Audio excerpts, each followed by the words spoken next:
Well, the Chiefs go right back to prime time again, this time on the road, and this time Monday Night Football as they'll take on the 3-1 Jacksonville Jaguars. But just like last week, for both teams, it's all about stops and steals. This edition of Defending the Kingdom, like all of them, brought to you by your good friends at Ticketmaster. Incredible schedule this year, home and road. Ticketmaster is your new best friend. They load the left side. Mahomes goes left. Threads the middle. Touchdown! Kansas City! Juju Smith-Schuster, the door hinge. Hi, everyone. I'm Mitch Holthus, voice of the Chiefs, along with senior team reporter Matt McMullen. Chiefs are now 2-2, if you're keeping track at home, after putting 37 on the Baltimore Ravens, but more importantly, holding the Ravens to really 13. Justice Hill added his little 71-yard scamper at the end, but still an impressive victory for the Chiefs. This episode of DTK is going to be about stops and scores. Meaning, going into that game last week, and we're going to talk about the offense of the Chiefs and the Jaguars' offense and defense with this, hits all 4 points. But last week, I talked to defensive players, I talked to Spags, and it was all about we've got to get enough stops or steals. Stops and steals here. We've got to get enough stops or steals that at least slow them down because they were getting almost 40 points a game. Well, guess what? In 10 possessions, the Chiefs had 4 stops, but 3 of those were fourth down. Those, in essence, are turnovers. And then 2 steals with the fumble recovery by Drue Tranquill and the interception by Leo Chanel.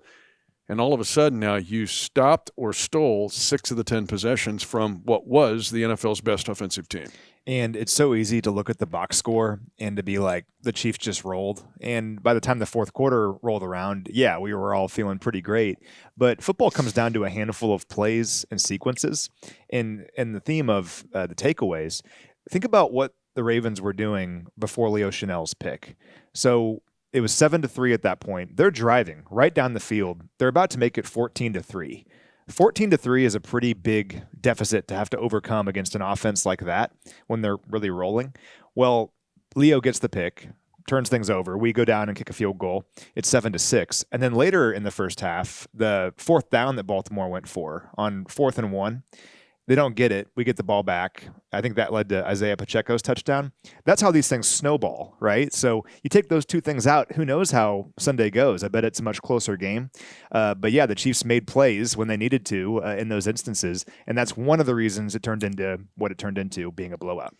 And I know you all love to play Madden or fantasy football, but that does not take into account the psychology of the game. Oh, yeah. And what you're talking about now, let's look at the last 2 games. The psychology of the end of the second quarter, start of the third quarter of the New York Giant game, and then that sequence you talked about changes the psychology of the game for both sidelines. It's defeating for Baltimore, yeah. And this league has become so razor thin, then that big cycle, seems like a small play that becomes a big psychological play. So steals and stops are big deals, and they'll be a big deal again this week. One thing, though, you cannot steal or stop is around the world. You can't steal it, sorry, and you can't stop it because we're going to go around the world again, and I've got some. Yeah, let's jump into it. First, though, how different does the world look today than it did even on Sunday morning? Even in Laos. Yeah, even in Laos. We're going to talk all about it, but, I mean, the Chiefs were staring down the barrel of 1-3, having to beat the Ravens in order to avoid that.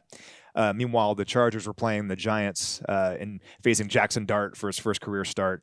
And then when we went to bed on Sunday night, the Chiefs are 2-2, and the Chargers lost to the Giants. So after all of this that we've gone through over the last 3 weeks of people celebrating the Chiefs' demise, we're just 1 game back in the AFC West standings through week 4. It's pretty exciting. You and I are fired up, and the vibe in the building is great. So anyway, let's go around the world. Of course, I'm not prepared here. Let's see where it is. Okay. So I heard from Edward. How many you got? 7 today. 7 for Harrison Butker, who will kick the game-winning field goal Monday night. Yes, he will. Yes, from he will. 55. Will it be a run-on field goal, or will we have time to prepare? Yeah, let's do a run-on field goal. Okay. That'd be kind of fun. I heard from Edward. He said he's part of 2 families in San Bruno, California. It's Niner country out there. So he wanted to shout out his family, the Ramirez family, and some friends of his, the Myers family. Thanks for representing out there. San Bruno is home to the Cappuccino High School. No, the coffees. I don't know. The Mustangs. The lattes. The Mustangs, yeah. Cappuccino lattes. You got to work on your Northern California schools. Yeah, I'm not very good there. We got a listener in Wichita. Eric is in Sioux City, Iowa. spent a lot of time in Sioux City. That's a big Chiefs town. Yeah. I'm telling you straight up. You go up the Missouri Valley, the Missouri River Valley. Sioux City's a huge Chiefs town. We love you in Sioux City. When Ellie and I did long distance, she was in Sioux Falls, so Sioux City is along the way. And Sioux City was under construction for approximately 500 years. I think the construction has concluded, though, which is very exciting. Yeah, everyone Lewis can get and around. Clark started that, actually. Yeah, I'm sure they did. Shout out to Steve in Maidenhead, Berkshire, UK. So over across the pond. He wanted to shout out his daughters, Alana and Sophia. They started watching football because of the quarterback show. And they fell in love with the Chiefs and Patrick Mahomes, and now they're big Chiefs fans. So thank you guys. Glad you're on board. They're not Marcus Mariota fans? Nope, or Kirk Cousins. They are Patrick Mahomes fans. Yeah. Okay. Yep. Go Chiefs. Heard from Reese in Clemson, South Carolina, but they are originally from Hanston, Kansas. Home of the Elks. The Elks. The Hanston Elks are no more. For years and years and years, they just stood their ground and would not join with the Jetmore Longhorns. Really? But they did. They were an Ant-Man power, and everybody's named Salmons. I don't even know. They're all related. I don't know how you find a prom date within 75 miles because they're all related, and they're all named Salmons. So that's Hanston, home of the Elks. But they did consolidate it finally. It's now the Hodgman County Longhorns. So that's where they went. Yeah, and I was going to say home of the Longhorns. Okay, Yep. But you even have the history. You have the previous school. That's next level. I met Jackson at the stadium on Sunday. Jackson is an awesome young man who's currently battling cancer. But Jackson, it looks like you're doing great. I'm glad that you were there for an awesome win on Sunday and cheering on the Chiefs against the Ravens. And then we finally met David from Laos. So those that have been listening to Defending the Kingdom for a long time, Laos has been like a subject for us for months and months. David was at the game, and we had a chance to meet him. It was great to put a name to a face.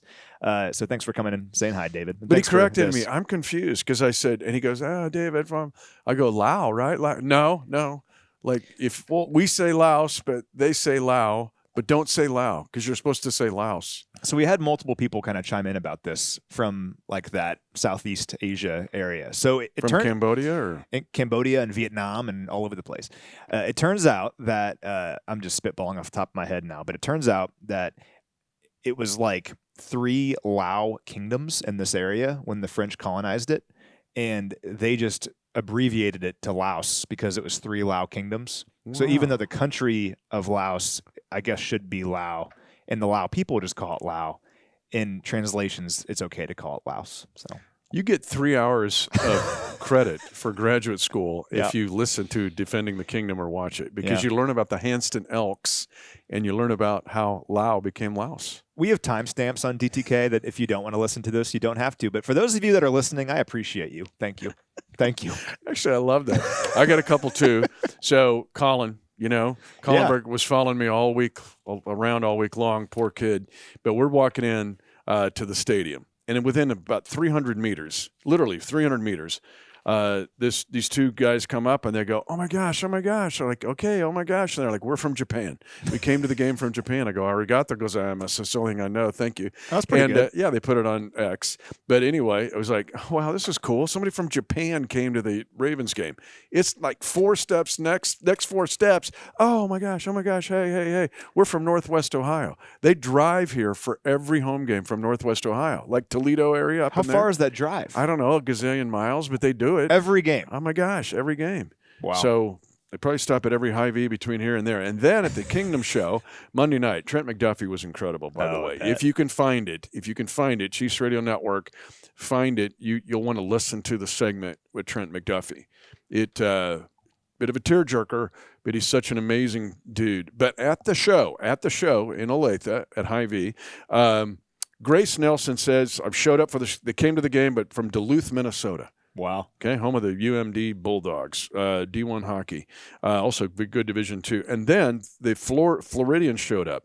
I want to get this right. Vena High School, V-E-N-A, not high school, but high school, from New Smyrna Beach, Florida. High school. And then Mary Booth and Julie Slaboni. Julie Slaboni and Mary Booth from Orlando, Florida, came to the game, came to the Kingdom Show. That's awesome. And they were rocking and having the time of their life because it was a full crowd and it was awesome. So anyway, around the world's real. So is steals and stops. Now, the Jacksonville Jaguars are 3-1. And why?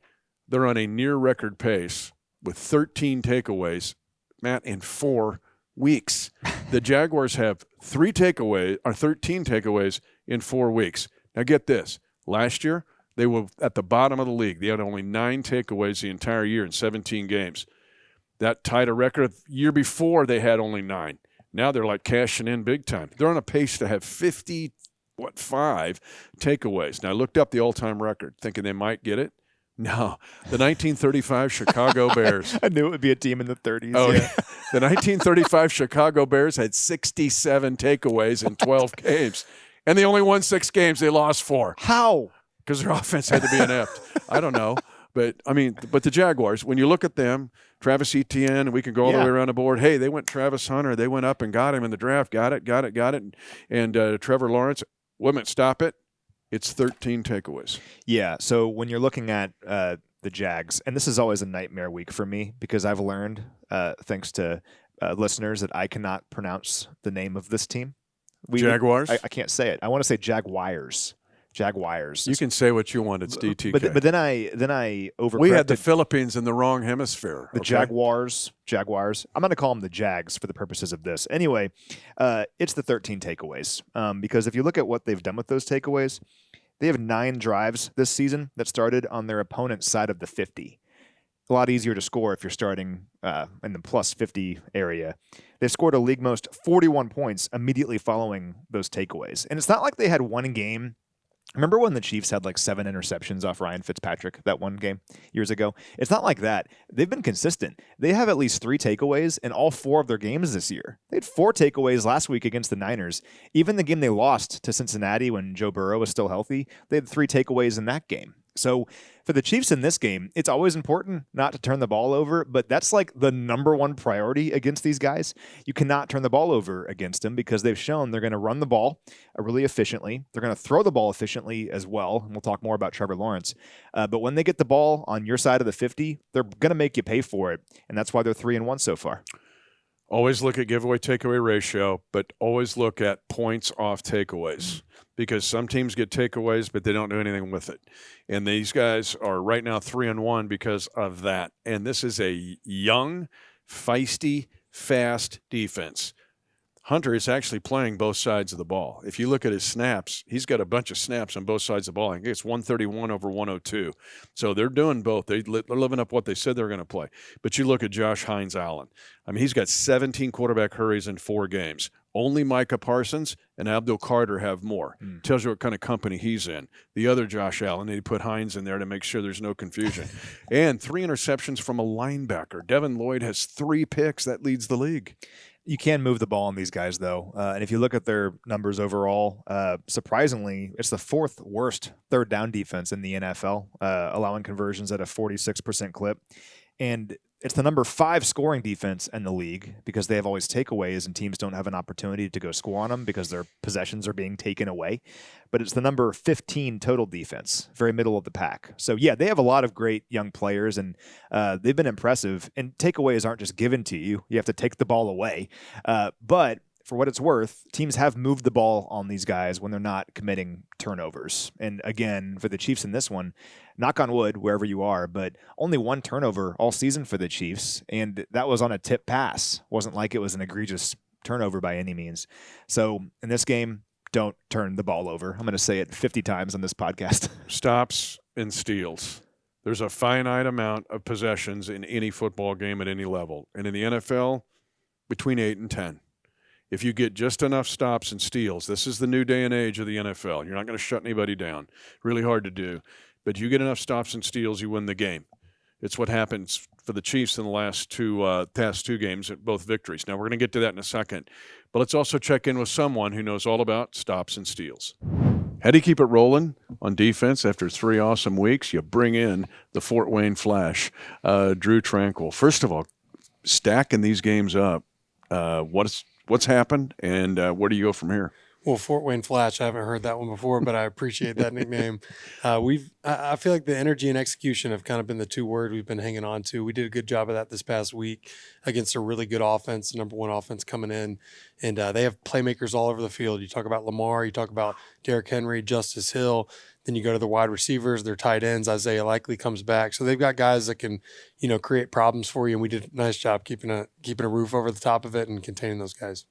The theme of this podcast, stops and steals, and talking with Spags and some of the other guys. We got to get enough stops and steals.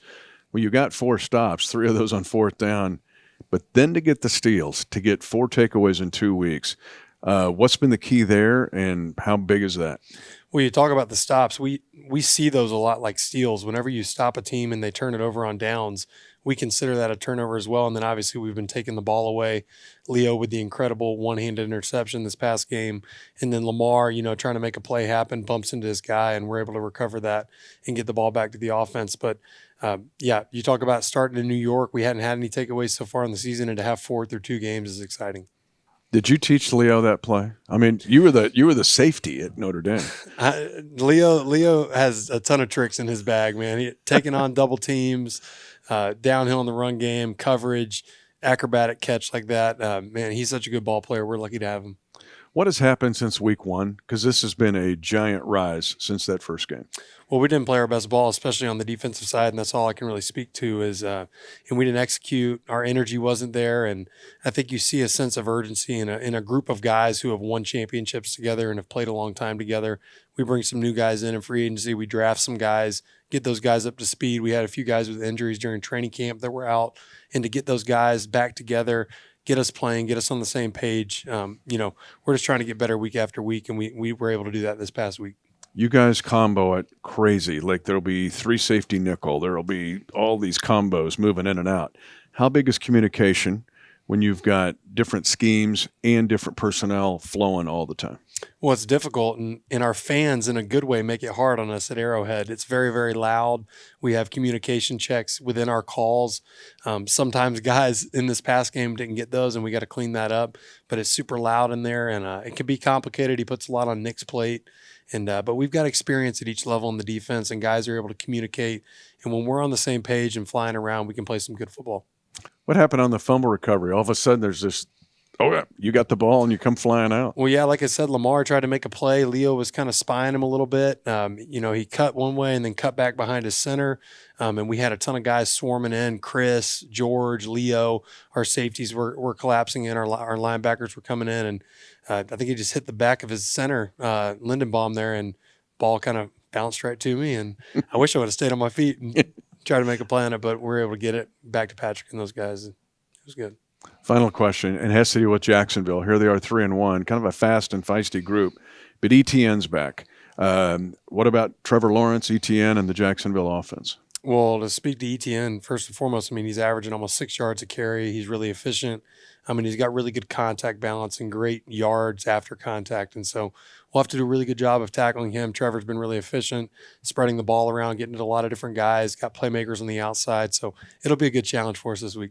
So it's stops and steals, but maybe a scoop and score. Maybe a scoop and score. Come on. Let's go. I'd be down for that. All right, let's go.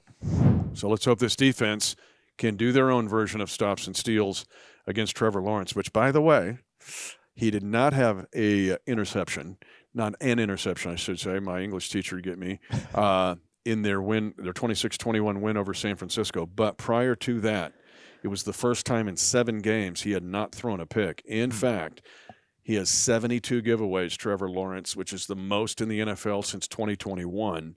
And he's got 5 picks and 5 touchdown passes. Now, we know how capable he is. He's a talented guy. He's got a good surrounding cast. But the Chiefs also could get their own version of steals and takeaways in this game. Well, I'll give the Jags and Liam Cohen, their new head coach, credit because I think he's really simplified things for them on offense. He saw a player on their backfield in ETN that was very good a couple of years ago, kind of an inexplicably bad season last year where people kind of forgot about him almost. This is a young player who was going to be your bell cow and was a first-round pick not too long ago. Well, they've gone back to him. He's off to a great start this season. He's averaging over 6 yards per carry. He ranks 3rd in the NFL in rushing yards, just under 400 right now. These guys stay out of negative plays. They've allowed the fewest sacks in the NFL and have the 4th fewest negative plays overall of any team in the league. And this is something with Lawrence that he's always done, but it's even more magnified this year, I think. He gets rid of the ball super quickly. So his average time to throw is 2.57 seconds. That's the second fastest of any qualified quarterback in the league right now, behind only Aaron Rodgers. So one of the reasons he's the least sacked quarterback in the league, because the ball is out lightning quick. Well, for the Chiefs in this game, you have to make sure you cover up his first read. So stop the run first, which they did a great job of that last week against Derrick Henry, and then cover up his first read. Make him hold on to the ball a little bit longer, because if you look at like his Pro Football Focus grades, I get it, take it with a grain of salt, but it is interesting here. When he's under 2.5 seconds, he's really good. When it's over 2.5 seconds, his numbers dip significantly, and that's where he has to make some decisions and look around, and that's when the Chiefs pass rush can get going and hopefully maybe force a turnover or two. Let's go back to the ancient days of 2022. Remember the Jags when they got hot. We had to beat them in November, but Travis Etienne was a deal. Yeah. He was a thing. It's good. And then we had to play him in the playoffs. Remember the 98-yard drive by Chad Henne. But Etienne started here. Then that year last year just didn't make sense. Well, and to your point, he has 10-plus runs. Near the only one person has more in the first 4 weeks of the season, and 2 10-plus touchdown runs, meaning they're looking for places to get home runs. And the ball does come out fast. That means slants. That means bubble screens. That means check down throws. Where are you going to get your big plays? It comes off yak, whether it's receivers or it becomes from ETN, who is a dangerous dude.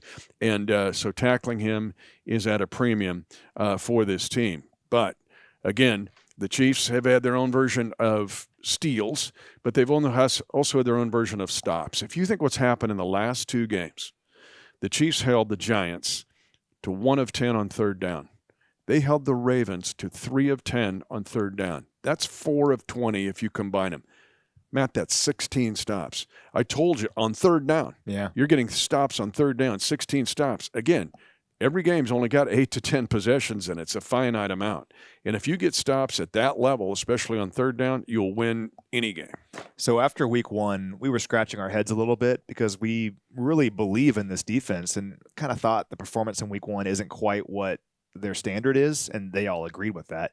Well, since then, since week 2, this is the number 2 scoring defense in the NFL. And think who we've played in that span. Playing Philadelphia. I get they've had their offensive issues. It's still the Philadelphia Eagles, and of course the Ravens as well. I mean, to be this stout defensively has been really impressive, and it's given the offense an opportunity to kind of work through some things. And then finally, the offense paid the defense back last week with that awesome performance, lighting up the scoreboard with 37 points. If we can get this offense to continue playing like that, and the defense just keeps doing what they're doing, especially once Rasheed gets back here in a couple weeks offensively, this team's going to be really tough to beat.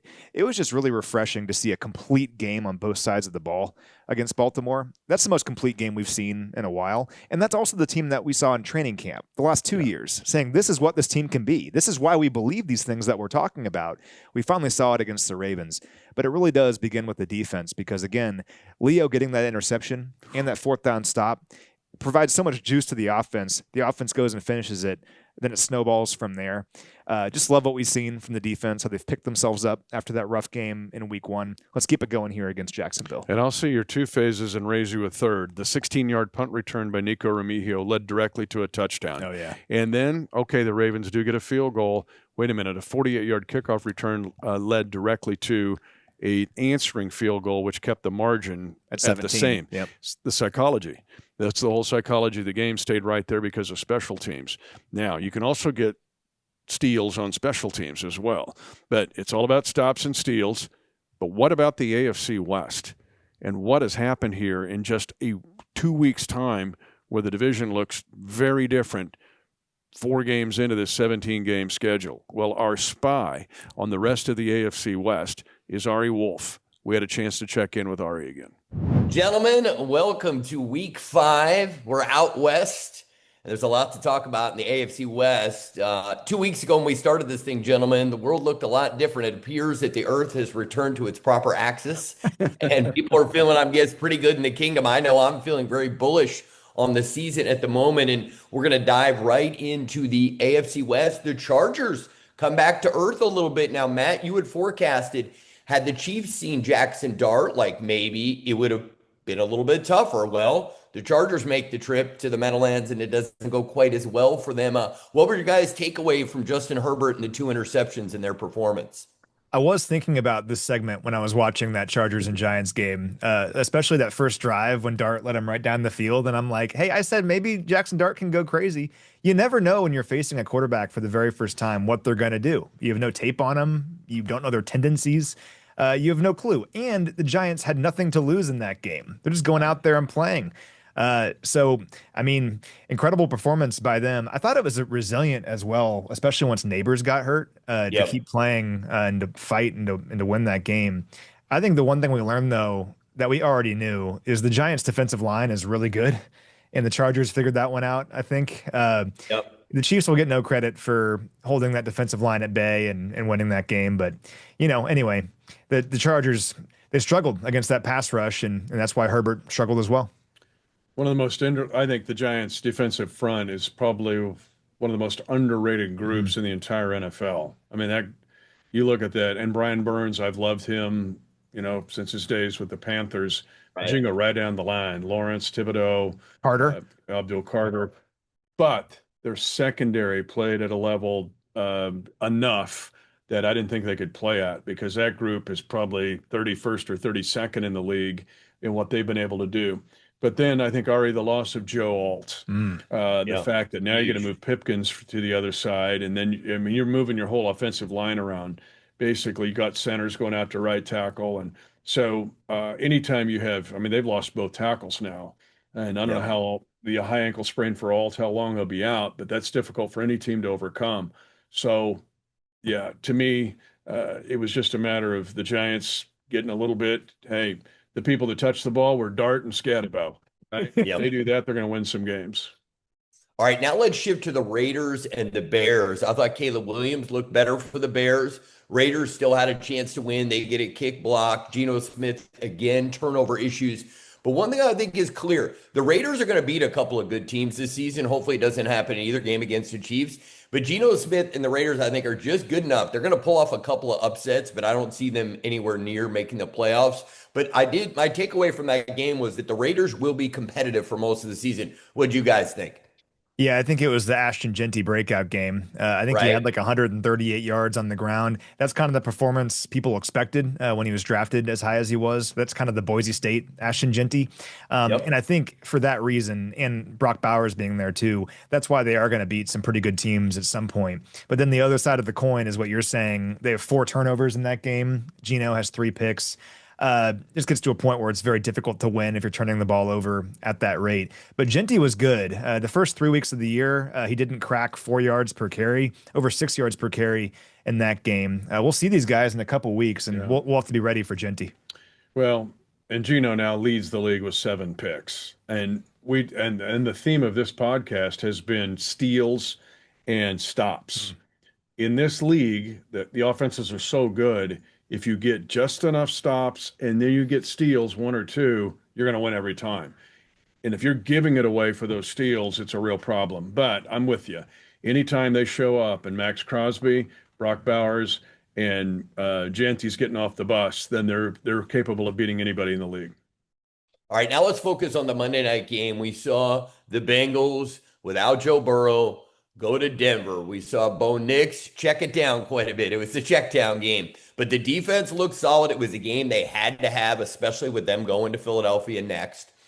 Bo Nix to me is a curious thing. Sometimes I watch him and I think, man, the ceiling's just really low. There's no upside.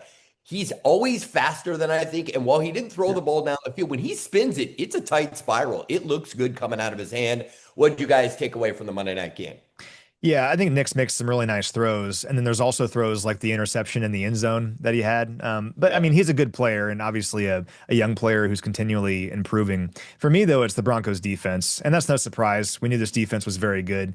I mean, the best friend of a young quarterback is a great defense on the other side. And that's what the Broncos have. The Bengals had no shot in that game once they got behind because they couldn't run the ball. And then they were trying to throw just go routes down the sideline, and the Broncos pass rush was teeing off on the Bengals offensive line. So you got to make sure you don't become one-dimensional against them, because that's what the Broncos want. Their defense is so good when they're facing a one-dimensional offense. If the Bengals ran the ball more like they did early on in the game, they might have had a shot. But once they became one-dimensional, they had no chance. I think the Broncos did set a record, though, for checkdowns, tunnel screens, wide screens, and then let's throw boots to the tight end of the fullback. I think there was Right. 700 of them in that game. But that's what they are right now. And Yeah. the fact that outside of the end zone interception, they're trying to keep things, within Bo's world here, which is working. And Yep. so, and I like the way he throws a football and he's a strong player. He's strong. You saw him when he runs the ball. He's very strong and is a threat there. But their defense is superb. Now, I know we're talking AFC West here, but if you look at the NFC North, because that's part of my answer here, the Bengals can't fix this defense. They can't fix it on the fly. Yeah. And I don't think the Ravens can fix their defense. They got to try to somehow repair it on the fly. This is you having two flat tires on the freeway and you're going, hey, can we all just stop here while I fix it? No, the freeway's going and flipping you off. Right. So that's what I don't know what the AFC North's going to be, but those two defenses are really struggling in that division, the Bengals and the Ravens. That's a little bit of a tease there. That gets to my parting thought, has a lot to do with the AFC North. All right, let's focus on what I thought was the most compelling game from last week. It was the Sunday night game. It was the Packers, the Cowboys, two iconic franchises. The Sunday night game, it had a buzz to it. It was a wild finish. There were 7 consecutive lead changes.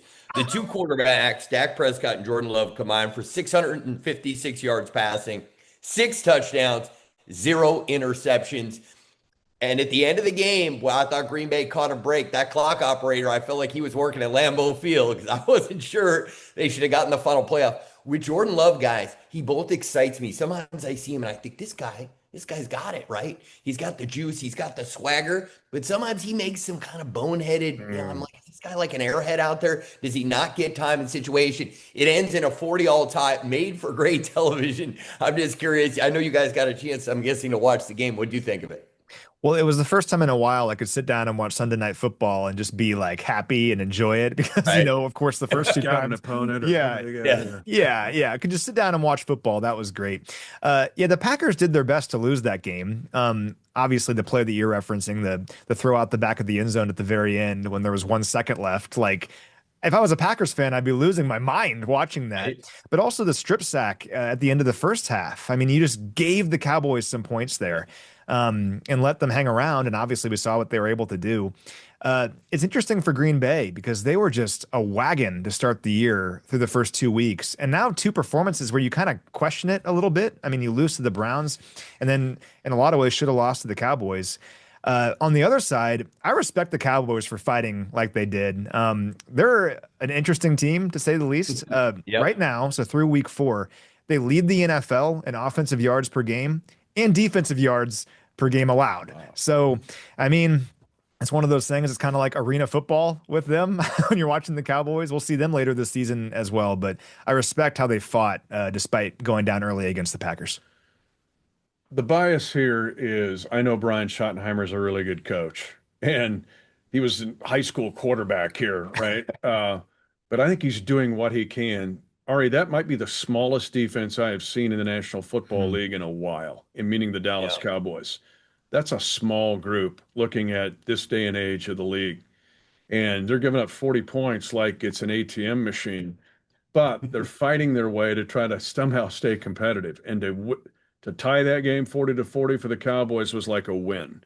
Now, for the Packers, it's perplexing because you're thinking the way it kind of started, Love's going to throw for 400 yards and they're going to walk out of there with an impressive victory. And yet they get on the plane and fly home and feel like it's a loss. So ties are not always neutral. It's what's it do psychologically for teams?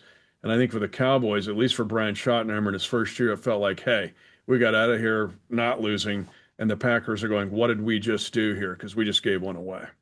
Well, I can tell you this, the Cowboys have made it for compelling television because it's only the 3rd time we've done this, and they've had 2 of the 3 best games of the week. All right, let's shift forward to this coming week. I think a very interesting game is Washington in Los Angeles to take on the Chargers. The Commanders now 2-2. The Jaden Daniels injury, it still feels like there's a little bit of mystery. When is he going to come back? Without him, I think, the Chargers probably win at home, but not knowing the situation with Daniels, this Washington team, I think there was a lot of buzz, right? They played great in the playoffs. Jaden Daniels was the answer. But this team, I think we found without Jaden Daniels is a much different football team. Do you think the Chargers win this week at home? And Terry McLaurin didn't play last week as well, right? Yeah. So, I mean, we'll see if he plays in this game. I mean, it's so difficult. We talk all year about how the Chiefs not having Rasheed, not having Xavier, it changes things once you get those players back. Maybe even more so for the Commanders. You don't have your quarterback, who was an MVP candidate last year, and your best receiver in McLaurin. If they have both those guys back, I think the Commanders have a real shot. But they need those players back to hang with the Chargers, I think. I don't know what the Charger O-line is going to look like, Ari. I really don't.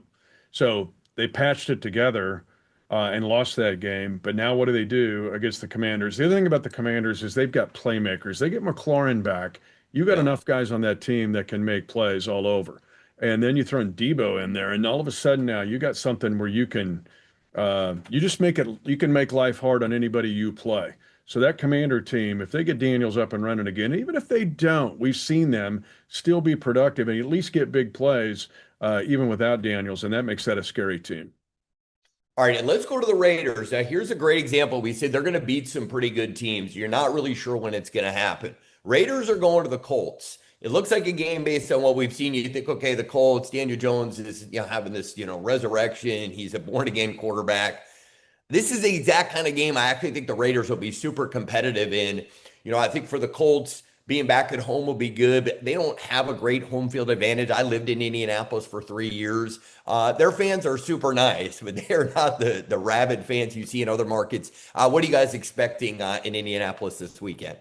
The Colts are still this enigma to me where I'm trying to figure it out. I haven't been able to watch them much just because of the way our schedule has worked out. I haven't watched a lot of Colts games. I'd kind of like to watch this game just out of curiosity. And I guess we will be able to because we play on Monday night. I respect how the Colts have figured this out and done this kind of against the odds and against the expectations. I'm curious if the Colts can keep this thing going. Maybe they can. If they can turn the Raiders over, like the Raiders have been doing over the last few weeks, I think it's going to be the Colts' day. But again, like when the Raiders have Ashton Jinty and Brock Bowers on their team, and it's hard to discount a team that has playmakers like that. Matt told me that he thought the Colts were going 17-0. I did. And I thought, wow, I did. okay. Whoa, wait, okay. That's gone. But the Colts, to me, I would say opportunistic. Yeah. They're one of the more opportunistic teams. And this goes back to what we said before, and kind of the genre of this entire podcast was who gets steals, but what do you do with them? And the Colts have a certain toughness about them. I give Chris Ballard, their GM, a lot of credit. He was with us, and I have a tremendous respect for Chris. But there's a grit to the Colts. Now, this is all about who can, those possessions, those one or two possessions. I think this is an extremely close game. I think is Geno going to turn it over like 4 times? Then might as well not even go. But because the Colts will make you pay. But I just think this is one of the better games of the weekend that people kind of gloss over just because, it's the Colts and Raiders. Let's don't pay attention to it. But I think it's going to be an awesome game. And I also like the Jonathan Taylor, Ashton Jenny. You got a couple of great tailbacks. You like running game. I like those guys. They both run with a certain flair.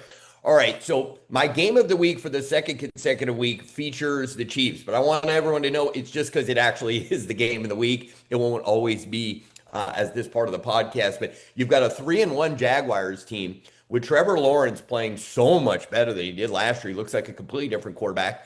We're going to get to see Travis Hunter experiment, seeing him play offense and defense. At the beginning of the season, they were one of the teams I was like, I just don't know what to think of the Jaguars. Well, 3-1, they've been pretty impressive, and this is going to be a pretty good test for the Chiefs heading to Jacksonville on Monday night. What are your guys' predictions for Monday night down in Florida? Yeah, well, one thing we've been talking about on the other side of the podcast is how the Jags have been living off takeaways, 13 takeaways already this year.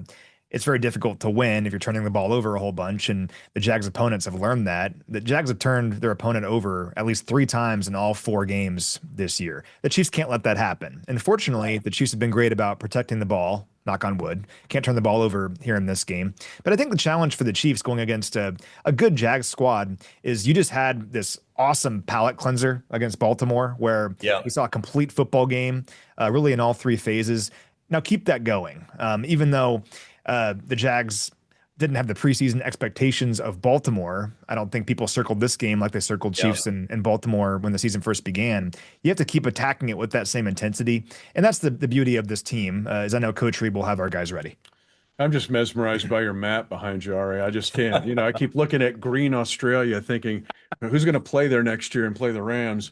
Uh, this Jaguars team, the defense, and the fact that I thought they're on a record pace with 13 takeaways in 4 weeks. Then I looked up the 35 Chicago Bears had 67 takeaways in a 12-game season and still lost 4 games. So I don't know how inept that Bears offense was in 1935, but 67 takeaways in 12 weeks is pretty good.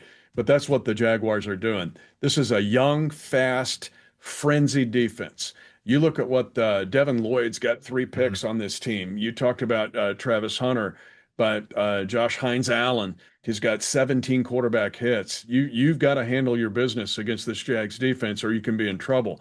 Now the other side, Lawrence has played better, but still 4 picks in 4 weeks. Yep. Last week against the Niners was the first time in 7 games he hadn't thrown a pick, and so. Offensively, right now, they're living a little bit off Travis Etienne, who's having an awesome start to this season. We're back to 22 with him, and he's an electric player, catching or running it. So dangerous team, but young, fast, frisky. They've got a GM that's 20 years old. But anyway, if the Chiefs handle it and handle their business, and getting Xavier Worthy back has meant the world, but you can't give the ball away. And so if you don't give the ball away, you got a chance of handling this game. Well, I'm looking forward to seeing Mahomes, maybe another 4-touchdown, no turnover day. He looked like vintage Patrick Mahomes against Baltimore. All right, now to our parting thoughts, and it brings me back to the AFC North. And it actually is going to pain me a little bit to say this. So being an Aaron Rodgers hater has sort of been my brand for a long time. There's so many things about him that frustrate me, that disappoint me. So I thought him going to Pittsburgh, like a blue collar city, that it was just going to fail miserably. I thought it was the worst combination. I thought when Terry Bradshaw said he's not welcome here, that's how it's going to go. But if you look at the standings, they're 3-1. The division is a mess. Baltimore is a mess. Cincinnati is a mess. We knew Cleveland was going to be a mess. So they're on top of the AFC North. Aaron Rodgers got 8 touchdown passes, just 3 picks, and a quarterback rating over 100. So my parting thought is, I was a fool. I was completely wrong. I thought the Steelers and Aaron Rodgers were going to be a disaster. And so far, through 4 weeks, they have been my surprise team. So that is my parting thought. On to you, Matt. I think for me this week, I'd just say how much fun Sunday was. And it's easy when you get in the grind of the season, especially when things don't start off well, like they didn't for the Chiefs. Easy to, it gets kind of laborious. Like you're just trying to get every win that you can. Sunday was so much fun, where the Chiefs came out there and just dominated on both sides of the ball, dominated a team that we respect and we know is very good despite their injuries and their issues they're going through. And a team that over the years has been there with us in January. To go out there and to have that kind of game, for Patrick Mahomes to have the game that he did, for the defense to play the way that they did.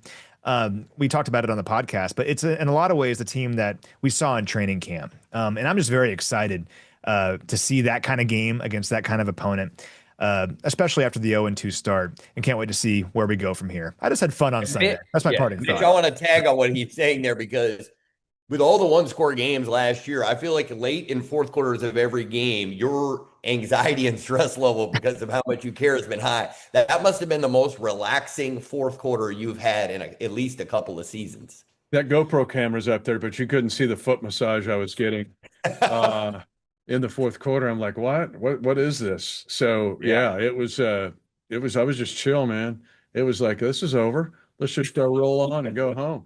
I'm mesmerized by Kazakhstan over your left ear, because to me, that might be where Aaron Rodgers' house was. And remember when nobody could find him? He's in a house in the dark. I think it might have been right over your left ear in Kazakhstan. That I would say, Ari, let's just stay tuned on the AFC North.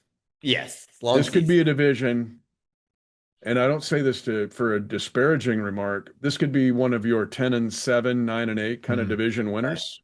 Yep. That's kind of what it feels to me. I know the Ravens feel like they could still kind of slog their way through this. I said I don't think they can fix that defense, but if that offense will still be right there. They'll get it figured out and go. So I'd just stay tuned on all of this, and it's a week-to-week deal, but I don't know if there's going to be a wild card out of that division. Let's put it that. I think I agree with you. Well, gentlemen, I appreciate you coming out west for me. This was a ton of fun. Go Chiefs. I never thought 2-2 would feel so good.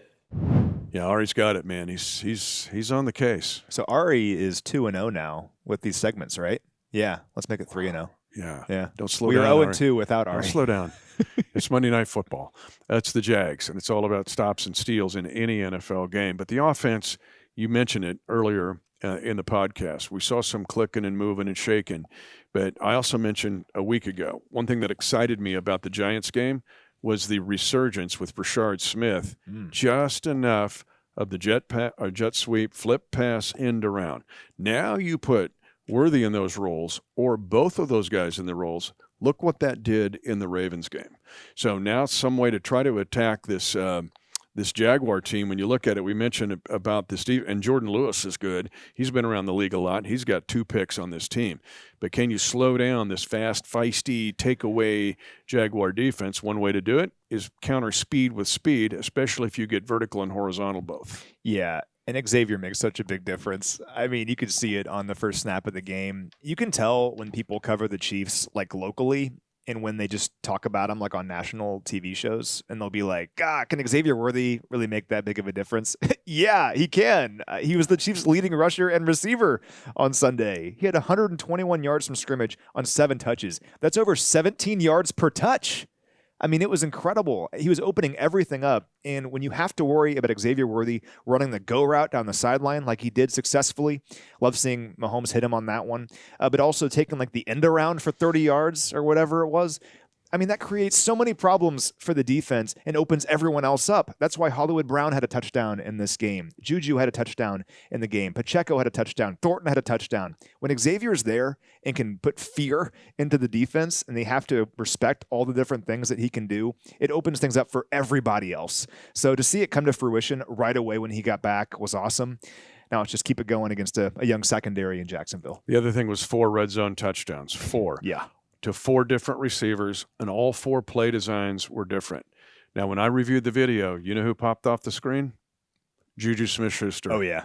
Not only get his own touchdown, he got his own, he door hinged the other 3. He would have had one, too, if that one ball wasn't tipped on our opening drive. Yeah, and that's when Pat was going. But the point is, Juju Smith-Schuster, either how he runs his route or what depth he runs his route, he recognizes the defense. Guys pop open because of Juju Smith-Schuster. He is such a red zone door hinge.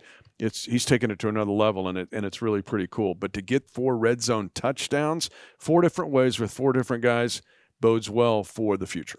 And my favorite one, I think, was the one to Hollywood, the one that really put a bow on the whole thing. Because go back and watch that play. I'm pretty sure Hollywood was his 3rd read. Yeah. Because it was 3rd and 1 or 4th and 1. I can't remember. It was short yardage. 4th and 1. 4th and 1. Okay, so you got to have it, right? Yep. Mahomes is rolling to his right, and Xavier was running that play we always run where he's like right with the sticks, but he was covered. Okay, you go to the second level, the second receiver was covered as well. And in my brain, I'm watching it, I'm like, oh, shoot, like Mahomes has to probably run for this or just give Xavier a chance. No, there's Hollywood in the back of the end zone for the 3rd read. It's a touchdown. Don't even worry about picking up the first down. That right there is like the 2022 Chiefs offense, where you did everything right. You covered the way it was designed. Doesn't matter. We're actually going to score a touchdown on it. And that's the kind of thing I'm looking forward to seeing more of as we progress here and get Rasheed back and Xavier more back into the fold. Go back and watch that play and watch Juju. Watch what he does to influence the defensive coverage to allow the over route to happen, and watch what he does. Without touching the ball. Fires me up. Oh, yeah. And he loves being that guy, too. Like I sent you the text. Remember, Yeah. I'm watching. I'm like, oh, my gosh, Juju, door hinge. Watch these plays. And so, yeah, just it's fun to see that. But these Jaguar linebackers are good. Already mentioned Devin Lloyd, our guy Foy Aluakon, the St. Louis native, who took out Nick Bolton for the tackle championship a couple years ago. They're good. They're consistent. They're good. But if you make them side to side, make them go to an eye exam every time you snap the football. Here's the eye chart. Where are we going? It's the shell game.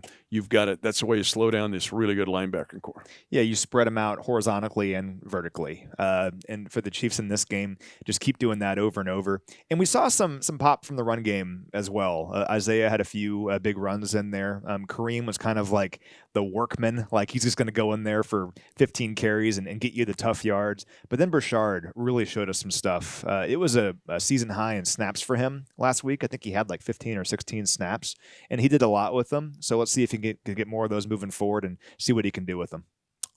But the margin of every one of these NFL games is ridiculous. It's just crazy how, and Coach talks about it all the time, the thin margin of winning and losing in this league. We talked about the psychology can actually make that grow. But know this, even this Monday night game, and check out how many games from here on in are going to be decided by who gets the most stops and steals.